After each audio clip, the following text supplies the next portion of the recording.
Krishna, Hare Hare, Hare Rama, Hare Rama, Rama Rama, Hare Hare.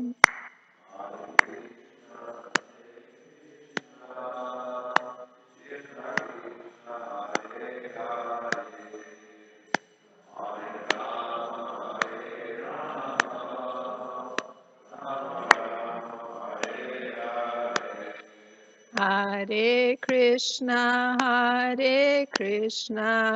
Krishna Krishna, Hare Hare, Hare Rama, Hare Rama, Rama Rama, Hare Hare.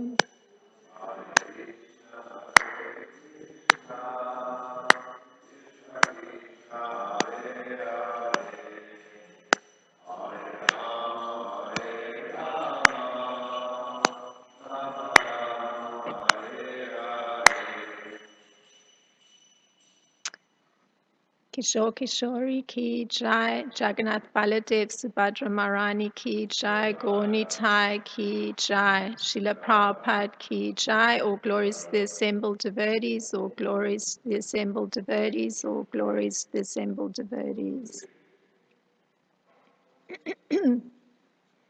Om Namo Bhagavate Vasudevaya. Om Namo Bhagavate Vasudevaya. Om Namo Bhagavate Vasudevaya. So this morning we're continuing with Canto 10, Chapter 20, and the text for today is text 19, which you can chant responsibly. Narara yotu paschanaha Svayochna rajitar ganai Ahamatyam Bashitayam Eva Basa Purusho Yatam Narara Yodyupaschanaha Svayotsna Rajitar Jnanai Ahamatya Basitayam Svabhasa Purusho Yatam Narara Yodupaschanaham Svayotsna Rajnitar Jnanai Ahamatya Basitayam Svabhasa Purusho Yatam. Please chant. Narara Yodupaschana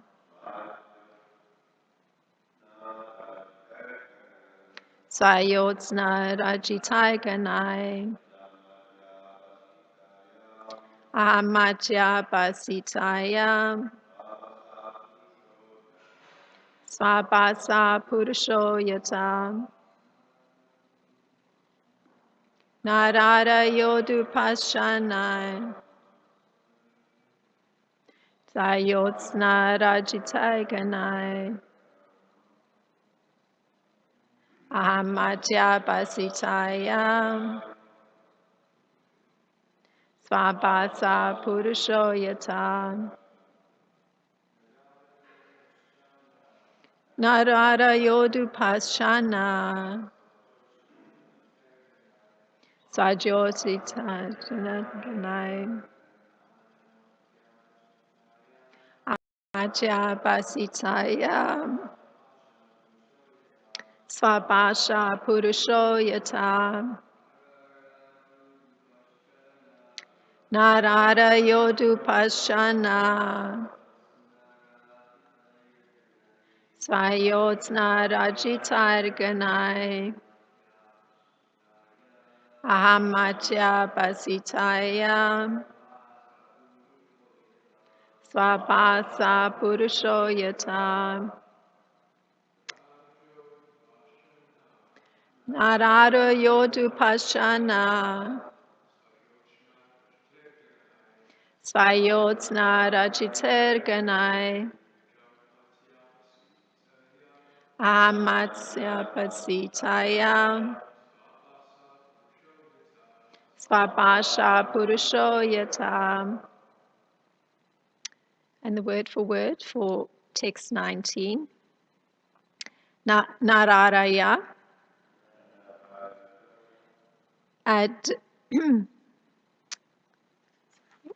check, did not shine forth.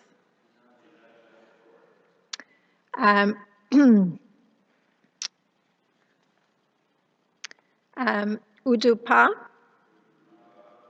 the moon. Chanaha, covered. Svayotsna, by its own light. Rajitai, which are illuminated. Ganai, by the clouds. Ahammatya, by false ego. Bashitai, which is illuminated. Svabhasa, by his own luster. Purusha, the living entity. Yata, as. And the translation for text 19 and purport by disciples of Srila Prabhupada. During the rainy season, the moon was prevented from appearing directly by the covering of the clouds, which were themselves illuminated by the moon's rays. Similarly, the living being in material existence is prevented from appearing directly by the covering of the false ego, which is itself illumined by the consciousness of the pure soul. Purport. The analogy given here is excellent. During the rainy season, we cannot see the moon in the sky because the moon is covered by clouds.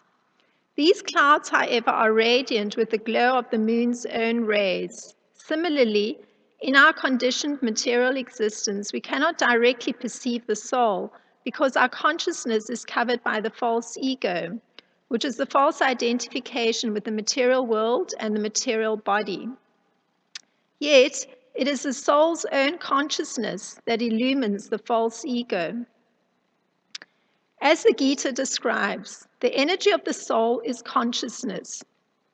And when this consciousness manifests through the screen of false ego, it appears as dull material consciousness in which there is no direct vision of the soul or God. In the material world, even great philosophers ultimately resort to hazy ambiguities when speaking about the absolute truth, just as the cloudy sky manifests only in a dull and indirect way the iridescent light of the moon. In material life, our false ego is often enthusiastic, hopeful, and apparently aware of various material affairs, and such consciousness encourages us to push on in material existence. But in truth, we are merely experiencing the dull reflection of our original pure consciousness, which is Krishna consciousness. Direct perception of the soul and God, not realizing that the false ego merely hampers and dulls our real spiritual consciousness, which is fully enlightened and blissful. We mistakenly think that material consciousness is full of knowledge and happiness. This is comparable to thinking that the luminous clouds are lighting up the night sky, while in fact it is the moonshine that illumines the sky, and the clouds that merely dull and hamper the moonshine. The clouds appear luminous because they are filtering and impeding the brilliant rays of the moon. Similarly, at times, material consciousness appears pleasurable or enlightened because it is screening or filtering the original blissful and enlightened consciousness coming directly from the soul. If we can understand the ingenious analogy given in this verse, we can easily advance in Krishna consciousness.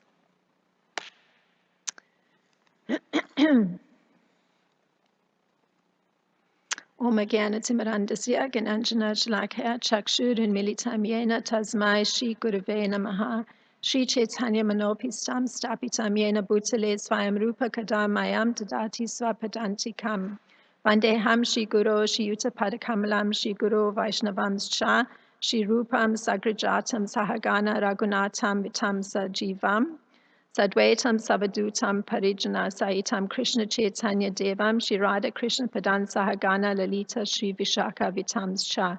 Hey Krishna Karuna Sindhu Dina Bando Jagatpate Gopesha Gopika Kanta Radha Kanta Namostute Tapta Kanchana Gorangi Radhe Vrindavaneshwari Rishabhanu Sutta Devi Pranamami Hari Priye. Vanchakalpatarubhyascha Kripa Sindhubhya Vacha Patitanam Pavanebhyo Vaishnebhyo Namo Namaha. Namo Vishnu Padaya Krishna Prasthaya Bhutale Srimataram Padaswami Iti Namine Namo Vishnu Padaya Krishna Prasthaya Bhutale Srimata Bhaktivedanta Swami Iti Namine Namaste Saraswati Deve Gauravani Pracharine Nirvishesha Sunyavadi Paschatya Deshatarine Jai Shri Krishna Chaitanya Prabhu Nityananda Shri Advaita Gadadhar Shivasadi Gaura Bhakta Vrinda Hare Krishna, Krishna Krishna, Hare Hare, Hare Rama, Rama Rama, Hare Hare.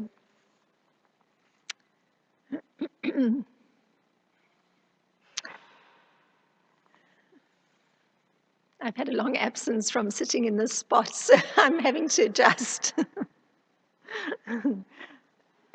I had spent 2 weeks in South Africa with my mother leaving her body, and so I was doing kirtan for her, and sometimes I would sing Jai Radha Madhava. So this morning when I was singing Jai Radha Madhava, this sort of melancholy mood came over me because I recalled sitting in that situation. But anyway, it was a very positive situation, and doing kirtan actually made the whole atmosphere very happy. So, so in terms of this verse, I'll just read the translation again because it is quite an intricate analogy. During the rainy season, the moon was prevented from appearing directly by the covering of the clouds, which were themselves illumined by the moon's rays. Similarly, the living being in material existence is prevented from appearing directly by the covering of the false ego, which is itself illumined by the consciousness of the pure soul.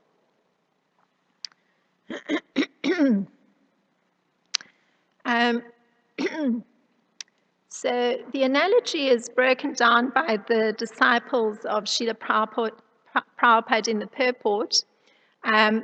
Clouds cover the moon in the sky during the rainy season, because this chapter is dealing with the rainy season in Vrindavan, so that the moon isn't visible because the clouds are covering the moon. And in a similar way, our false ego covers consciousness. In the same way that we can't perceive the moon covered by clouds, so we cannot directly perceive the soul because our consciousness is covered by false ego. So just as the clouds are radiant with the glow of the moon's rays, so too the false ego is illumined by the consciousness of the soul. So it's a very tremendous analogy. Now, when the false ego covers consciousness, there's a symptom that tells you that this is happening. And the symptom that's visible is that the spirit soul thinks of himself as the doer of activities. So when I was in South Africa, I saw somebody that I knew from a long time back, an elderly person who was suffering from emphysema. So when I looked at the symptom of the disease, I could understand that it indicated past abuse of the body. So uh, uh, in the same way, when you actually see a person seeing himself, herself, as the person who's performing activities, doing activities, and there's that mood, it's a very apparent mood, it's a symptom that the false ego is operating, that the consciousness is actually being covered by false ego. So the person in that, showing that symptom of the false ego being prominent, is actually convinced by the false ego that he's the doer of everything. Now,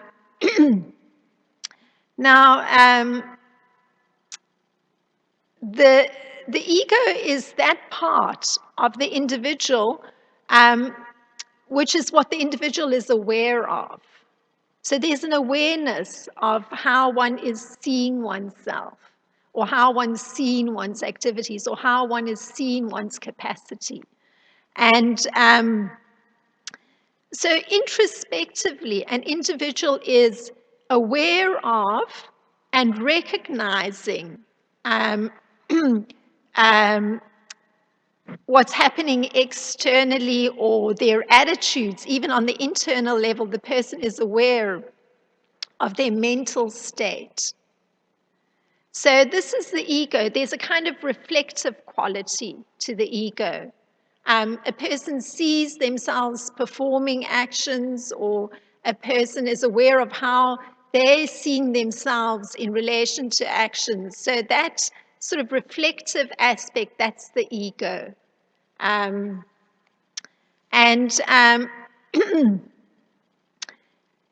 this is very interesting, because a person showing that symptom of the false ego being prominent, particularly their reflective process is such that they're seeing themselves as independently performing everything. And there's it's called generally, the word is used a lot in Bhagavad Gita particularly, and throughout Srila Prabhupada's lectures, he uses the word becoming bewildered. So there's a kind of bewilderment in that there's actually an inability, because the false ego is so prominent, it's actually blocking any ability to understand that the mechanism of this body, it's actually being produced by material nature. So actually one forgets even this body is composed of material elements. One forgets that material nature has had a hand in the creation of the body, both gross and subtle. So in fact, the false ego is such that it's actually obliterating the role of material nature, and never mind even being able to comprehend that the body, which was formed from material nature, is actually functioning under the supervision of the Supreme Lord. So the symptom of the ego being so prominent, there's this particular important obliteration that goes along with it. There's actually a complete inability to comprehend that connection with material nature, and that the Lord is actually directly supervising everything done by material nature. So there's a very nice verse in Bhagavad Gita which spells this out. It's 3:27. Prakrite kriyamanam gunai karmani sarvasa ahankara vimudatma kartaham iti manyate. So that translates into the spirit soul bewildered by the influence of the false ego, thinks himself the doer of activities that are in actuality carried out by the three modes of material nature. So one often hears the expression somebody having a blind spot. You know, you literally cannot see some aspect of yourself. So maybe somebody close to you will say to you, are you aware of the fact that you have this or this behavior? And often one can't even hear somebody's comment about one's particular behavior or one's particular habit because it's something that one is blocked off or not wanting to acknowledge, or maybe it's somehow connected to some difficulty in one's past. But at any rate, one is blocking off something. So it's a similar thing.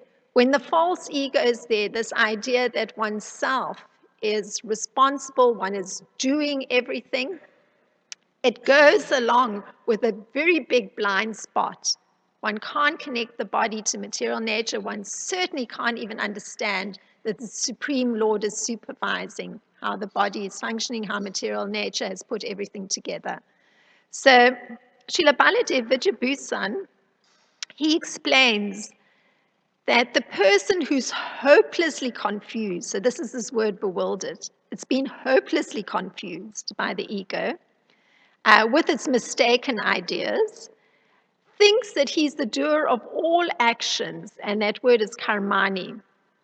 Whether those actions are prescribed actions by the Vedas or they're not prescribed actions by the Vedas. So the person who's, like I often get exposed to this, a person who's performing some particular austerity, like when I was living in the Tawaka temple, there used to be an elderly lady.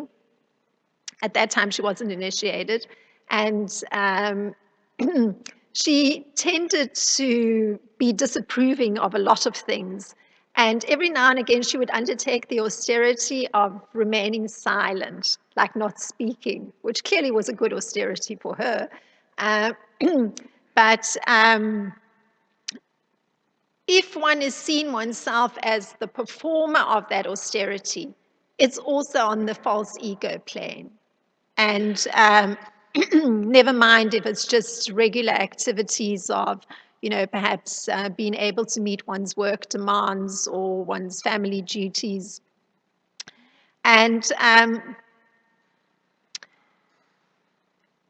again, there's this, as Srila Baladev Vijayabhusan says, these actions are performed by the products, the guna of the Lord's Maya, in the form of the body, the senses, and the pranas, which are impelled into action. So, like due to an accident long ago, sometimes I have a little difficulty with prana. So it means the flow of the prana through the body is allowing for, strong movement, for execution of one's activities. Even that prana, that very subtle element, is controlled by the Supreme Lord. So one is oblivious to that with the false ego operating. And there's a reason that a person is thinking like this. And the person, the Jivatma, or the spirit soul, he actually has a body of knowledge. It's coming with the soul. And so he has a sense of I, of some identity. And he has a sense that actually the spirit soul is the doer because knowledge is already there. And so you can see how it's a very subtle confusion.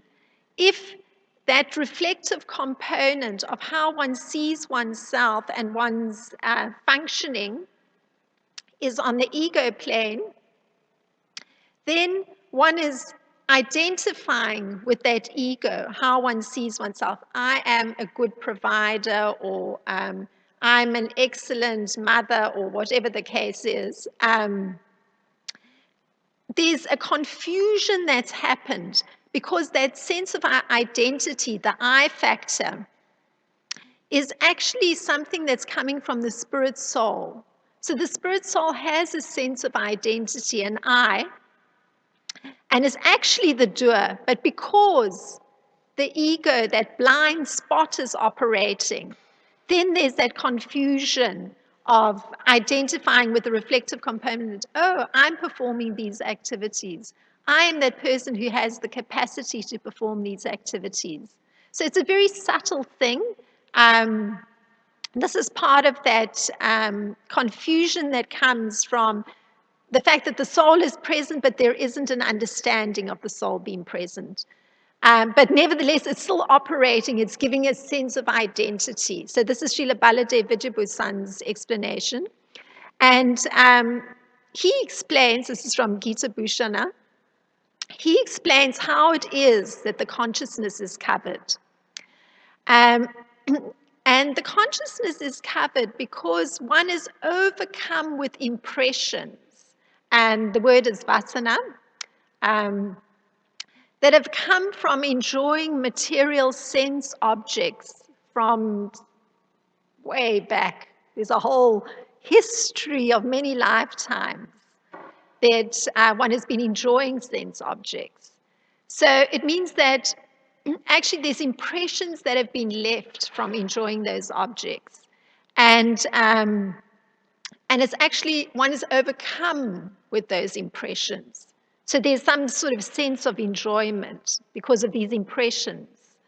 And because of these impressions of enjoyment, this is how Srila Baladev Vijayabhusan, this is his words, one is embraced by prakrit or by energy, the energy of nature. Because that nature's energy is situated right next to one. This is how he puts it. Actually, material nature is the cause of pleasure. So it's an interesting thing. Somewhere there's this impression on the mind, which dictates that one's looking for pleasure of some kind, because one has this long history of enjoying sense objects. And because of these impressions, one then gets embraced by, as Srila Baladev Vijayabhusan puts it, by the nature's energy, which is right next to one. So it's nature which has as its product the false ego. So that's the what is meant by the energy, nature's energy being right next to one. The mind is there with these impressions, and then that reflective component, the false ego, is operating with some sense of, oh, I want pleasure, I'm needing pleasure. Then immediately, the false ego starts to get very prominent. So the false ego is carrying those confused ideas that has one thinking that one is one's material body. So you can see the soul's out of the picture, and that reflective component of the ego, it has one thinking, oh, I'm this material body, I'm looking for pleasure. And so in this way, one thinks that the activities that are accomplished by the Lord and the material body, because remember, that's the source of the material body. Nature's under the control of the Supreme Lord. So it means activities are being accomplished by this material body, which is under the control of material nature, and material nature is under the control of the Lord. So, so one's thinking that these activities accomplished by the Lord in the material body, by one's senses, and the life airs are being done only by oneself. And Krishna explains this fact that the doership of the Atma is made possible by the body, senses, and the life is. So it's needed. The soul has got a body that allows for that expression through the senses, through the life is. So this is how Krishna puts it. The place of action, the body, the performer, the various senses, the many different kinds of endeavor, and ultimately the super soul. These are the 5 factors of action. So it's a very comprehensive picture, actually, what's involved in action. So we touched on the individual with the life is, the pranic life is, the senses, the body, and Krishna expands it to the many different kinds of efforts and ultimately the sanction of the super soul. So it is the soul within the body that is acting to bring about the results of activities. And hence, actually, it's the soul that's the doer. Because remember, consciousness is needed to propel anything. So consciousness propels the body, propels the senses, propels the life is. And the soul is acting in various ways through the instruments of action, which are the senses. So for each action, there's a different endeavor. So naturally, if one is going to cook something, the effort will be to collect ingredients and perhaps follow a recipe, so go through sequential steps in how to assemble those ingredients in order to actually put them on fire and make a comprehensive dish.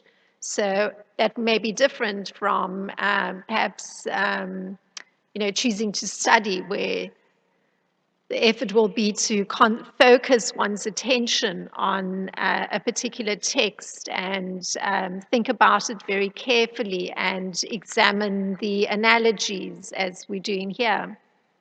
So there's a different endeavor. And Paramatma, or the super soul, is in fact the activator of everything. So it means that actually the cause of everything is the super soul. So there's that desiring part. One desires to perform a particular action. So one has one's body, one's senses, and the particular effort one's going to put in. And the soul is allowing through the symptom of consciousness to propel one into action. But actually, the permitter of the action is the super soul. And so he's called, the Supreme Lord is called the super cause. Now, you can see how complex actually everything is compared to that very simplified picture that somebody in this unhappy state of just having this ego conception has failed to take into account all the components that are involved in an action. Now, Srila Vishwanath Chakravarti Thakur, this is in Sarita Darshani commentary on this particular text that we're studying today. He says that it is this Lord who is not visible, this sanctioner of the activities, who's been hidden by his avidya shakti. So his particular energy that allows for that ego to be there, he puts like an energy of ignorance that prevents one from seeing him. So a person with that symptom of false ego, that sense of doership, who's not taken into account the complexity of performing an action, he's actually prevented directly by the super soul from being able to perceive super soul through this avidya shakti, so the energy of the Lord. This is how Srila Vishwanath Chakravarti Thakur explains it. This avidya shakti arises from super soul himself, just as the moon does not shine being hidden by the clouds. So it's an energy that blocks one. In the same way that the moon gets blocked by the clouds from shining. So, and Srila Vishwanath Chakravarti Thakur, he comments that this is actually a very good example, this example of how the super soul is using avidya shakti to block the person with the symptom of false ego from even comprehending his presence there, and that in the same way the clouds are blocking the moon from shining forth. This example, he says, is a good example for the Gyanis. And so I thought I would look at some of these Gyanis, how they're thinking, because generally a Gyani is supposed to have some concept of Krishna as the goal, but they're using their mental process to try and come to that understanding. But the Gyanis I looked at are those that are putting out so many philosophical books in Western philosophy where they talk about transcendence, but maybe they don't have a concept of God or Krishna. So there's, when I was studying philosophy, there was a particular contemporary philosopher that was, in the same way that we go through our disciplic succession, the Western philosophers take into account all the previous development of argument, mental argument, and then add their part to it in their analysis. So there's a woman called Arendt, and she's referencing both Descartes and some contemporary philosopher called Husserl. And this Husserl that she's referencing, he says that there's an intentionality in all acts of consciousness. So this is very interesting because we're hearing that there's a performer of action and super souls are permitted. And these are persons who are not acknowledging at all and have no idea of, as Krishna's put it, this very comprehensive breakdown of what one action constitutes. So at any rate, there's acknowledgement that there's some intentionality in an act of consciousness. And Descartes, he had a concern for what he called the thinking ego. So this is how he put it. He equated the thinking ego with the soul. So interesting. The power of thought, because this is the Gyani, the intellect is extremely important. So they're not actually thinking, making a distinction between ego and intelligence. So hence, they're calling intelligence thinking ego because they're identifying with their intelligence. And so they equate it with the soul because they see there's a certain power and there's ability to think ideas through. And he saw this thinking ego, which he's equating with the soul, as he puts it, and he says that that reality, can't be doubted. There has to be a soul, this thinking ego. I mean, there's that confusion. The soul and the ego, the thinking ego gets bound together from Descartes' point of view. And he says that this exists beyond the illusion of sense perception, because there's understanding that the senses, bring about some illusion. There's some faulty aspect.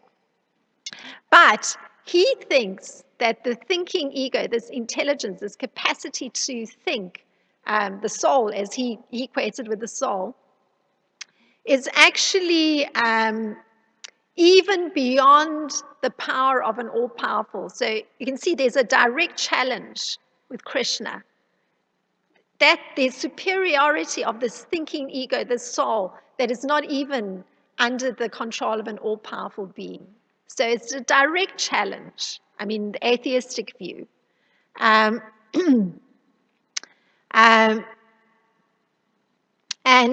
this point that the ego can actually, or the power can be beyond the power of an all-powerful being is actually addressed in Bhagavad Gita 18:16. Srila Prabhupada puts it this way, and he doesn't waste words. I mean, you can see how a person who's not understanding the breakdown of action and is therefore oblivious really to the existence of the soul can have this kind of mental confusion that the ego, the thinking ego, it's called, is the same as the soul. Srila Prabhupada puts it this way, he minces no words, doesn't mince words. His words, Srila Prabhupada, a foolish person cannot understand that the super soul is sitting as a friend within and conducting his actions. Can't see it, just not possible. Because the ego is so big. Even the fact that it's Descartes put it in terms of the thinking ego, is holding onto it, it's so great. So, so Lord Krishna states, therefore one who thinks himself the only doer, not considering the 5 factors, is certainly not very intelligent and cannot see things as they are. So Krishna's just smashed Descartes. So this is from Bhagavad Gita 18:16, Krishna's words. So Gyanis may see material causes, for example, Descartes, and that everything that appears is perceived. Hence, you could say, you can perceive something that's present there. But appearance as such carries with it, this is Descartes, some indication of realness. So whatever you're perceiving, that has to be real. And because other people around you can also see that, that's what makes it real. This is how it's explained. So not taking into account the fact that reflective component, the ego, can actually be bewildering one, making one very slanted in one's views. So let's say this diseased person that I mentioned when visiting my country of birth, the person was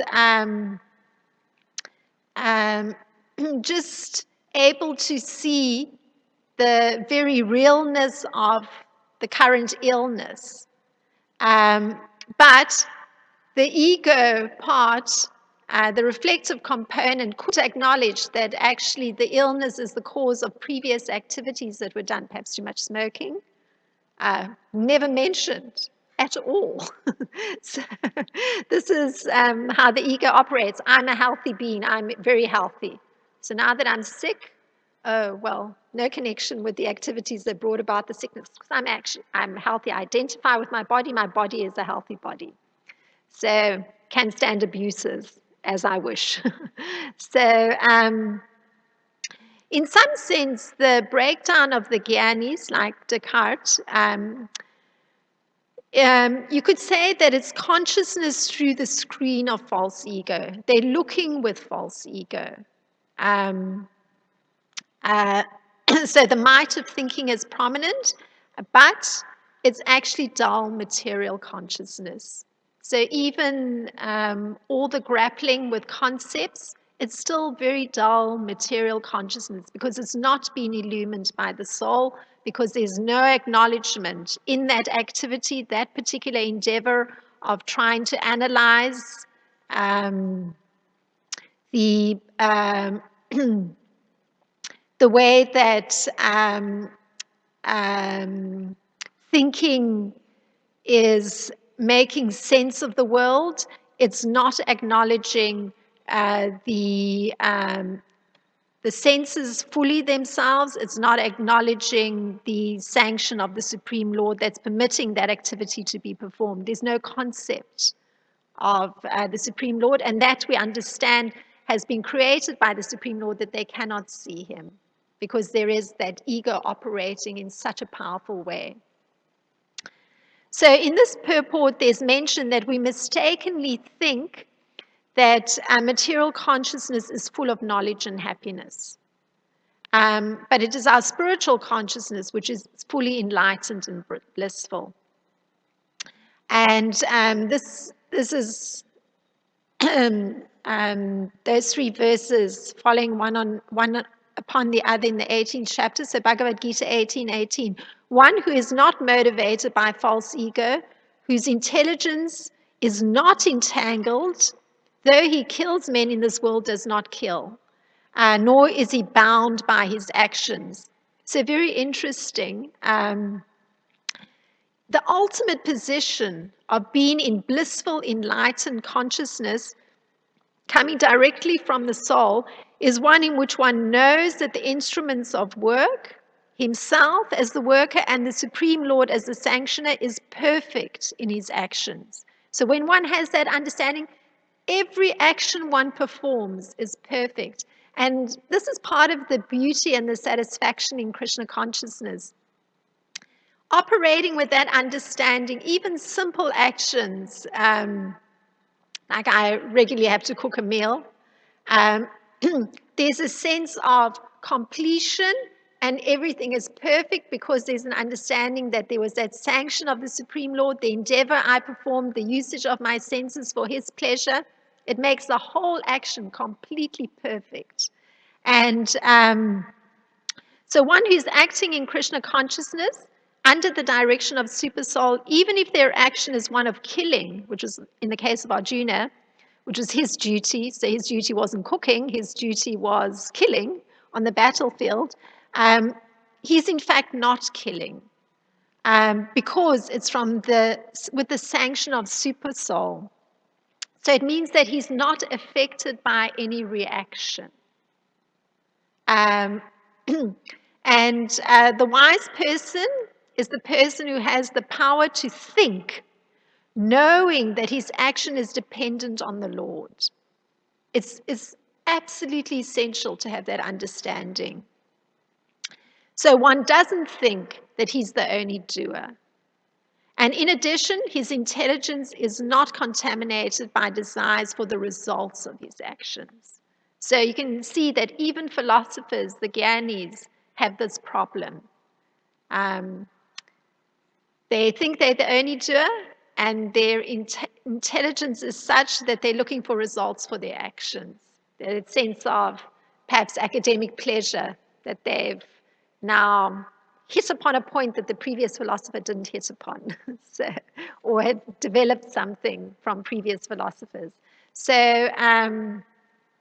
those are some thoughts on this particular analogy in this verse dealing with the rainy season in Vrindavan. Particularly as it's related to the ego obscuring one's pure consciousness or the soul. So if there's any comments or thoughts.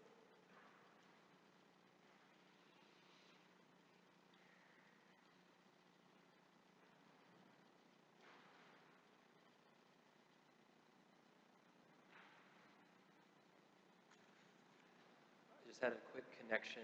I was just thinking when you were like touching on the point of how we mistakenly think that we're the doer in certain endeavors that we do, whether it's like a physical activity or a mental activity, anything that we do, but there's actually so many other processes behind it, and then ultimately Krishna is the one that's sanctioning stuff, and he's giving us the facility to do that action. And so I just like think of like a very like simple like example of like how a little kid, he'll see his parent like lifting weights, and so he'll like walk up to like this like big like 100-pound weight, and from behind him the father is actually picking up the weight, but the kid is thinking mistakenly that he's the one that's actually lifting it. He's very proud that he's able to lift these weights. So I was thinking like that. That's a very charming example. Thank you.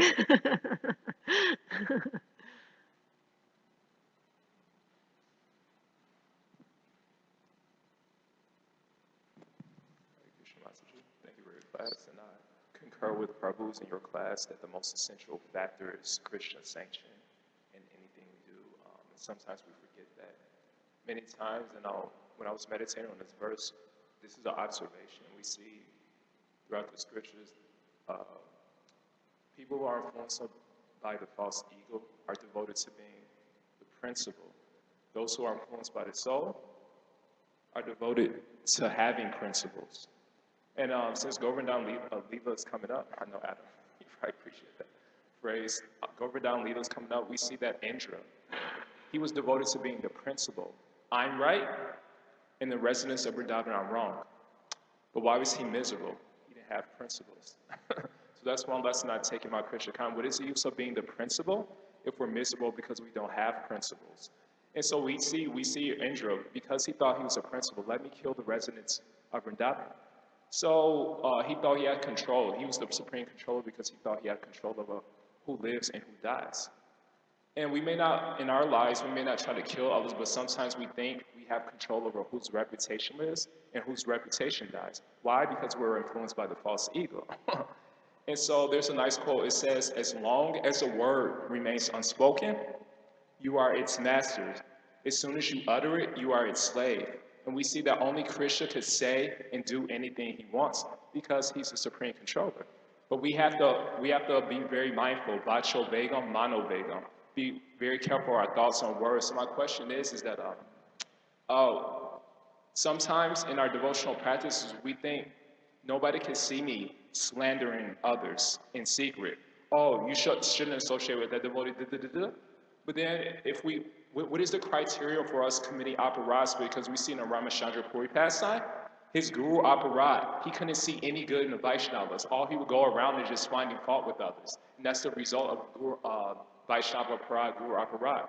So sometimes we may think, I'm right, I'm wrong. So how can we are there any other determining factors of us committing offenses because we think we're the principal, we're the supreme controller? Are there any other, or maybe you could expand on this one thing as a result of committing aparadhas? We can't see any good in the Vaishnavas. We just see good in others in the material world, that they're a part and parcel of Krishna. So anyway, those are some of my points. Maybe you could Okay, expand. so that's, I take it the implication from how you started is that the fundamental thing has to be that one's operating with principles, because that allows for good conduct. So, and in fact, you brought up a particular principle, the one of being very cautious in terms of one's thinking and one's words, and particularly in the association of devotees. So what you were particularly concerned with is how is it that one can manage this particular perhaps tendency that one wants to slander persons around one or ruin their reputation. And so implying that principle of being very attentive to one's thinking and one's words is kind of being jeopardized. Well, let's say the false ego is operating, and the false ego tells one that in order for one to be in a secure, comfortable, prominent position, it's necessary for one to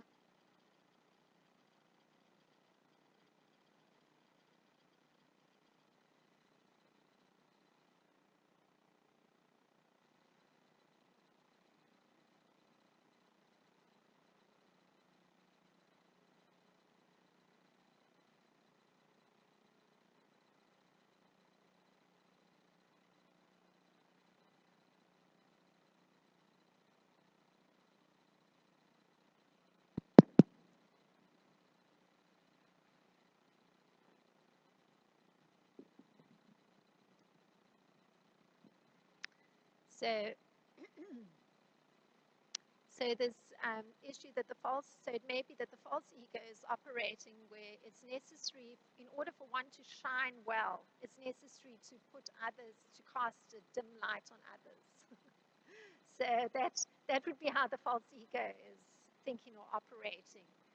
So if one finds oneself in a position where that kind of one is under the sway of the false ego, then it's necessary to actually examine oneself. So one of the factors of action is the performer. So if one is observing oneself performing this action of slandering others or speaking ill of others with the intention of ruining reputation, then one has to actually take into account, oh, would Super Soul be sanctioning this? So, or is one even thinking that Super Soul's present? Is one actually operating, and how one understands the sanction of Super Soul is if it's in line with scriptures. So since you highlighted the particular principle of actually being very attentive to one's words and one's thoughts, and one recognizes these are not positive words, or the thoughts I'm having are not positive, and they're looking to destroy others, then one would have to certainly say, okay, I'm not taking Super Soul into account. I'm at the mercy of false ego. So you have to regroup yourself. You have to regroup everything. And I mean, the false ego operates such that, it's a blind spot. What one wants to believe or what one thinks is necessary, one will pursue that. But if one is still able to monitor, then that's a very good thing. So then one has to regroup and certainly try to end that particular tendency, and sort of put oneself in the correct position of, the purpose of my existence is to serve the Supreme Lord and serve the devotees. So, my tongue doesn't want to serve, so I'm going to be silent, just like the elderly lady in Tawaka. She probably understood that everything she said had some critical component. It was too much spinach is being used. We are wasting too much water, whatever it was. Her husband was doing finances. So she would undertake a vow of Mona Vrata, so she wouldn't speak for whatever length of time. So, you might see her and you might acknowledge her, but her lips would be sealed. So it's that kind of thing. You actually have to be attentive to using the body in a way that's in line with serving and pleasing. So otherwise one is in false ego space, so just regroup yourself. Take a step back, regroup things. So it's very good that at least one can observe. So if there's nothing else, thank you very much for your kind attention. Srila Prabhupada Ki Jai, Srimad Bhagavatam Ki Jai.